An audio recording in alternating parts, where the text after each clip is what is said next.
పరుస్తున్నాడు. నేత్రస్థానంలో ఉన్నటువంటి జనన మరణములకు కారణమైనటువంటి నేత్రస్థానం స్వర్గ నరకములే జనన మరణములు, స్వర్గ నరకములే. చూడండి, ఇప్పుడు మనం జన్మించడమే ఒక నరకం, ఈ జీవించడమే ఒక స్వర్గం అనుకుంటాం. కానీ పేదవానికి బాధలతో ఉండేటువంటి వాడికి ఆ జీవితం ఒక నరకం. అదే అష్టైశ్వర్యాలతో ఉన్నటువంటి వాడికి అది నరకం. అందుకని ఈ జనన మరణంలో ఈ 9 నెలలు గర్భంలో ఉన్నప్పుడు మనం 9 నెలలే అనుభవిస్తున్నాం నరకాన్ని, కానీ అది నరకం అనుకుంటున్నాం. అదే బయటపడిన తర్వాత జీవితాంతం సచ్చేదాకా యమనరకం, అది యమనరకం. అది నరకం అయితే యమనరకం. ఎట్లంటే అమ్మలో అమ్మ, అయ్యలో అయ్య తీసుకుంటే యమ. ఏ దెబ్బ తగిలినా అమ్మ అయ్య అంటామే కానీ ఇంకా వేరే విధంగా దేవుడా అని అనం మనం అసలు. ముందు అదే యమనరకం, జీవితాంతం సచ్చేదాకా అనిపిస్తాము. ఇట్లా అలాగా ఈ కారణమైనటువంటి వస్తువుని, నేత్రస్థానంలో ఉన్నటువంటి వస్తువుని తెలుసుకోవాలి. అదే పాప, అదే ఆత్మ. ఆ పాపను తెలుసుకోవడమే పుణ్యాత్ముడు, ఆ పాపను తెలుసుకోకపోవడమే పాపాత్ముడు.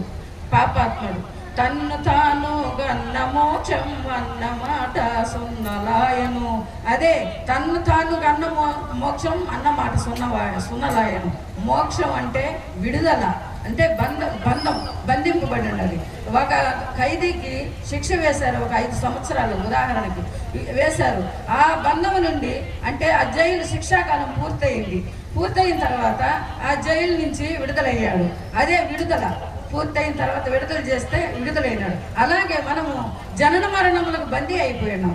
ఆ జనన మరణముల నుండి విముక్తి పొందాలి. విముక్తి పొందడమే మోక్షం. ఈ మోక్షము ఈ జనన మరణములకు కారణము మనస్సు. ఇది సంకల్ప వికల్పాలతో, కష్ట సుఖాలతో ఉంటుంది. ఈ మనసు కదిలేటువంటి గుణం మనసుకి. ఆ మనసుని కదలకుండా చేసుకోవాలి. కదలకుండా చంచలత్వంతో కూడింది వాయువాంశం. ఈ మనసుని కదలకుండా చేసుకోవాలంటే కదలకుండా చేసుకోవాలన్నటువంటి గురువుని ఆశ్రయించాలి. ఆ గురువు అయితే కదలకుండా చేస్తాడు. ఆ గురువు పరిపూర్ణులు.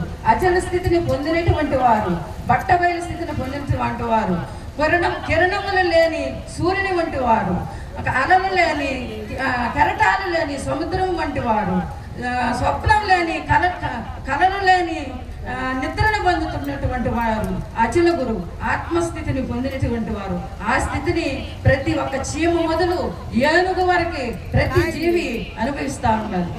ఎప్పుడంటే స్వప్నావస్థలో, సుషుప్తావస్థలో పొందుతుంది. కానీ ఆ అవస్థని మనం జాగ్రత్తలో ఆ సుషుప్తావస్థని పొందాలి. పొందినప్పుడే మనం పొంది ఆ ఆత్మస్థితిని తెలుసుకోవాలి. ఆత్మ యొక్క స్వస్థాన స్వరూప స్వలక్షణాన్ని తెలుసుకోవాలి. ఆత్మ ఓంకార అకార ఉకార మకారములతో వచ్చింది. దాని యొక్క రూపం అకార ఉకార మకారములు, ఓంకారం. దాని యొక్క స్వరూపం అణుస్వరూపం. దాని యొక్క గుణము శబ్ద గుణము. దాని యొక్క లక్షణం జనన మరణంలో పొందేది. జనన మరణములు పొందుట. ఇట్లా ఈ శబ్దంలో నుంచి సర్వము 84 లక్షల జీవరాశులు ఈ శబ్దంలో నుంచే వచ్చాయి. ఆ శబ్దం ఎక్కడుంది? ఓంకార శబ్దంలో నుంచి. ఆ శబ్దం ఎక్కడి నుంచి వస్తుంది అనేసి తెలుసుకోవాలి. దాని యొక్క ఉనికిని తెలుసుకోవాలి. ఆ శబ్దంలో నుంచి ఆకాశం, స్పర్శ ద్వారా వాయువు, రూపం ద్వారా అగ్ని, రసము ద్వారా జలము, గంధము ద్వారా పృథ్వీ, ఇలా పంచభూతములుగా పరిగణించి నేను మీరు జగములుగా తయారైంది. తెలుపు మృదుత్వము మధురము గల వస్తువు చక్కెరను కనుగొనట్లు తెలివి శరీర జగంబులు గల వస్తువు బిందువనుచు కనుగొనరాదా. నెదిల్పితే నమ్మరాదా.